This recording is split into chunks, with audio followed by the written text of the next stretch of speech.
గ్రామాలలో బోర్డు ప్రారంభించిన జమ్మికుంట వ్యవసాయ మార్కెట్ కమిటీ చైర్మన్ పుల్లూరి స్వప్న సదానందం.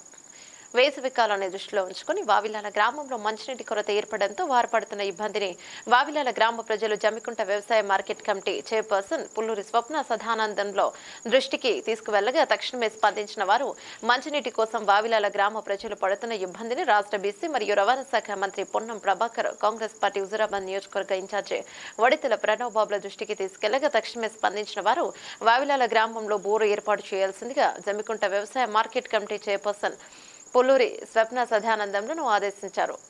శుక్రవారం వావిలాల గ్రామంలో నూతనంగా ఏర్పాటు చేసే బోర్ను జమ్మికుంట వ్యవసాయ మార్కెట్ కమిటీ చైర్పర్సన్ పుల్లూరి స్వప్న సదానందం కొబ్బరికాయ కొట్టి ప్రారంభించారు. కార్యక్రమంలో వావిలాల గ్రామ పంచాయతీ స్పెషల్ ఆఫీసర్ రమ, గ్రామ కార్యదర్శి రాము, కాంగ్రెస్ పార్టీ వావిలాల గ్రామ శాఖ అధ్యక్షులు వానరాశి జాన్, మాజీ ఎంపీటీసీ మహేంద్రాచారి, కాంగ్రెస్ పార్టీ సీనియర్ నాయకులు మాసాడి కిషన్ రావు తదితరులు పాల్గొన్నారు.